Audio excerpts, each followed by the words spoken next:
सवाल 15। मैं नीर भरी दुख की बदली में व्यक्त महादेवी वर्मा की आत्मानुभूति का सदोहरण परिचय दीजिए। अथवा मैं नीर भरी दुख की बदली काव्य का भावार्थ लिखिए। जवाब 15। रूपरेखा 1 प्रस्तावना 2 महादेवी की अनुभूति या विरहानुभूति। 1 प्रस्तावना। महादेवी वर्मा हिंदी साहित्य के श्रृंगार छायावाद युग की कवयित्री है। छायावादी युग में शैली की दृष्टि से गीतिक काव्य की प्रधानता रही है। संगीत की माधुरी से परिपूर्ण आत्मपरक काव्य को गीतिक काव्य कहते हैं। महादेवी जी ने श्रेष्ठतम गीतिक काव्य लिखे हैं। प्रस्तुत कविता में भी उनका एक श्रेष्ठ गीत है जिसमें उनकी आत्मप्रेरक अनुभूति का सुंदर चित्रण मिलता है।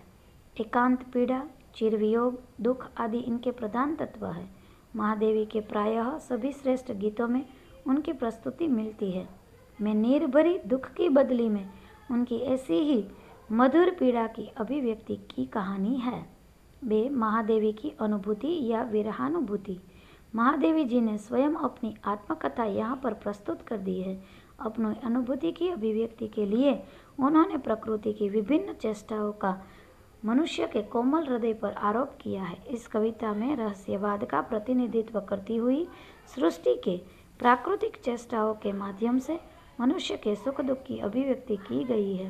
प्रस्तुत काव्य में एक पीड़ित नारी स्वयं कवियत्री की वेदना को प्रस्तुत किया गया है। वस्तुतः कवियत्री ने परोक्ष रूप से अपनी एकांतिक पीड़ा को अभिव्यक्ति दी है। उनकी अकेलेपन की पीड़ा को उन्होंने नीर भरी दुख की बदली के प्रतीक के माध्यम से अभिव्यक्त किया है। संसार रूपी जीवन आकाश में वह बिल्कुल अकेली है। उसका अपना कहा जा सके ऐसा कोई भी नहीं है। इस पीड़ा को व्यक्त करती हुई वे करुण स्वर में कहती है, मैं नीर भरी दुख की बदली, स्पंदन में चिर निस्पंद बसा, क्रंदन में आहत विश्व हसा, नयनों में दीपक से जलते, पलकों में निर्जरणी मचली। कवियत्री स्वयं अपने जीवन की व्याख्या करते हुए अत्यंत वेदना भरे स्वरों में गा उठती है कि वह दुख रूपी जल से भरी हुई एक बदली है। वह अपने जीवन का परिचय देते हुए कहती है कि मेरा जीवन क्या है, मानो नित्य दुख से भरे हुए बादल का एक छोटा सा टुकड़ा ही तो है, अर्थात बदली है, जिसके भीतर कहीं कोई स्पंदन न जगता हो। ऐसा निस्पंदन तत्व मेरे भीतर स्पंदन जगा रहा है। मेरे तृप्त हृदय से निष्पन्न भाव जल बनकर बदली में भरा हुआ है। जो कभी शोर ही मचाता उसमें आज स्पंदन जागा है। उसी प्रकार आत्मा भी जो ईश्वर का अंश है वह विकार रहित है। वह इस शरीर के घेरे से बंधी हुई है। अगर मैं रुदन करने लगूं या चिल्लाऊं तो इस पर यह संसार जो खुद दुखी है वह हंसता है, खुश होता है। स्वार्थी जगत को हमेशा दूसरों के दुख या रुदन अच्छे लगते हैं। इस सत्य को महादेवी अच्छी तरह जान गई है। इसलिए वह आहत स्वरों में कहती है कि मेरी आंखों में हमेशा विद्युत सी एक ज्योति जला करती है जो विश्व में नई आशा का संचार करती है। परंतु बादल की उदास भरी पलकों के नीचे बरसात की बूंदें इकट्ठा होती जा रही है और ये बरसने के लिए मचल उठी है। कवियत्री का यह कहना चाहती है कि वे अब और अधिक समय तक अपने आंसुओं को रोक नहीं सकेगी। वे अत्यंत आवेग में भरकर क्रंदन करती हुई कहती है कि मैं भी एक नारी हूँ, युवा नारी, जिसके भीतर भी यौवन की चाह है, परंतु मुझे मेरे जीवन के अभाव, प्रियतम का वियोग उनके मिलने के लिए आतुर बना देता है। मेरी आंखों में मिलन के दीपक जला देता है तो बस उसकी याद रुला देती है। अपनी अनुभूति की तीव्रता को बहाती हुई वे कहती है कि मेरा पग पग संगीत भरा, श्वासों से स्वप्न पराग बजरा, नभ के नवरंग बुनते यकुल, छाया में मलय बयार पली। अपने अंतरंग भाव को कवियत्री ने अत्यंत सुंदर शब्दों में बदले के माध्यम से प्रस्तुत किया है। बदली के साथ तादम्य भाव स्थापित करती हुई कहती है कि बदली जहाँ भी जाती है अपनी गर्जना से मार्ग को ध्वनित कर देती है। इसी प्रकार कवियत्री भी अपने अंतर्मन की अनुभूति को उल्लास और संगीत में ढाल देती है। हर सांस नई स्वप्निल सुवास और मन की सुरभि से भरी हुई है। आकाश में फैले सप्तरंगी इंद्रधनुष बादलों के वस्त्र है। इसी प्रकार कवियत्री के हृदय रूपी आकाश में उठने वाली रंगीन कल्पनाएं, तमन्नाएं उसका आंचल बनी हुई है, जिसकी छाया में मलय पर्वत का शीतल मंद पवन बह रहा है। आगे की पंक्तियों में महादेवी जी ने अपने जीवन को व्याख्यायित करते हुए कहती है कि मैं क्षितिज भ्रकुटी पर फिर धूमिल चिंता का भार बनी अविरल रज कण पर जल कण को बरसी नवजीवन अंकुर हो निकली। मैं क्षितिज की एक किनारी पर धीरे धीरे विकसित हुई हूँ। ऐसा लगता है कि क्षितिज की टेढ़ी निगाह मुझ पर पड़ी हो। हमारे देश में सामाजिक रूप से लड़की का यौवनावस्था में पहुंचना परिवारजनों के लिए चिंता का कारण बन जाता है। कवियत्री इस बात को अच्छी तरह जानती है, इसीलिए वे कहती है कि समाज या मेरे माता पिता चाहे मुझे किसी भी रूप में देखे, मैं उनके लिए चिंता का कारण नहीं हूँ, क्योंकि मैं जहाँ भी होती हूँ बरसती हूँ, अर्थात सबको शीतलता प्रदान करती हूँ। सुख रेत के मैदान जैसे जीवन पर दया और आर्द्रता के रूप में, नए अंकुर के रूप में पल्लवित होता है।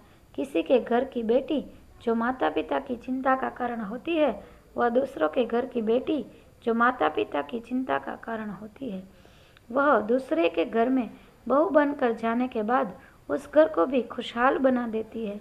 रेतीले मैदान के समान परिवार को रससिक्त कर और अपनी गोद भर जाने के बाद आने वाले नए शिशु के रूप में अपना ही नव जीवन फिर से पा जाती है। गीत के उत्तरार्ध की पंक्तियों में महादेवी जी बदली के माध्यम से नारी जीवन की परिभाषा इन शब्दों में करती है। पथ को न मलिन करता आना, पद चिन्ह न दे जाता जाना, सुधी मेरे आगम की जग में सुख की सिहरन हो अंत खिली। मेरे आगमन से न तो मेरा मार्ग अपवित्र होता है और न मेरे जाने से मेरे अवशेष बचे रहते हैं, अर्थात मेरे पद चिन्ह भी मैं नहीं छोड़ती। संसार में मेरे आगमन को मेरे जाने के पश्चात एक सुंदर सुखद संस्मरण के रूप में संजो कर रखता है। भारतीय नारी अपने जीवन में सदैव अपना चरित्र निष्कलंक रखती है और अंत में मृत्यु के बाद सेवा, सरल स्वभाव और त्याग वृत्ति को याद कर हम सिहरते रह जाते हैं। बदली का अपना स्वतंत्र व्यक्तित्व नहीं होता, दूसरों के अस्तित्व में ही उसका अस्तित्व समाया हुआ होता है। उसका अपना कोई परिचय नहीं होता, क्योंकि विस्तृत नभ का कोई कोना मेरा न कभी अपना होना। परिचय इतना, इतिहास यही, उमड़ी कल थी मिट आज चली। बदली के लिए विस्तृत फैला हुआ आकाश उसका अपना नहीं होता, उस पर बदली का कोई अधिकार नहीं होता। आकाश इतना विशाल है, फिर भी उसका एक छोटा सा कोना बदली का नहीं होता, अर्थात कवियत्री इतने विराट संसार में अपने आप को बिल्कुल अकेला महसूस करती है। उसकी पीड़ा उपर्युक्त पंक्तियों में अभिव्यक्त हुई है, इसलिए अपनी पीड़ा को वह छिपा नहीं सकती। वह अनुभव करती है कि इतने विस्तृत संसार में उसका अपना कोई नहीं है। इस अर्थ में उसका अपना कोई परिचय, पहचान नहीं है, अस्तित्व ही नहीं है। उसका परिचय एवं अस्तित्व का इतिहास केवल इतना ही है कि कल वह आसमान में दिखाई दी थी, आज वह नहीं है। इस प्रकार हमारे देश की नव युवतियाँ भी अपने सुखद भविष्य की चाह लेकर जीती है, किंतु उसकी चाह, उसके सपने साकार नहीं होते हैं और वह अस्तित्व खोते खोते अपने आप को आकाश रूपी समाज में विलीन कर देती है। सारांश इस प्रकार हम देखते हैं कि कवियत्री महादेवी वर्मा की निजी आत्मानुभूति गहरे विषाद के साथ इस गीत में प्रस्तुत हुई है। महादेवी की व्यथा अजस्त्र है, अविरल है, शाश्वत है और अनंत है, क्योंकि अपने प्रिय से सदैव मिलन का सुख उसके भाग्य में नहीं है। इसलिए वे खुद को वेदना के जल से भरी हुई दुख की ऐसी बदली के रूप में देखती है और महसूस करती है जिसके स्पंदन में निस्पंदन बसा है, जिसके करुण क्रंदन में यह विश्व उन्हें हंसता हुआ नजर आता है, जिसके नेत्रों में निरंतर आशाओं के दीपक जलते रहते हैं और जिसकी पलकों में सतत निर्जरणी के समान आंसू का प्रवाह बहता रहता है। संक्षेप में कहे तो प्रस्तुत काव्य में कवियत्री ने अपनी आत्मानुभूति को सांकेतिक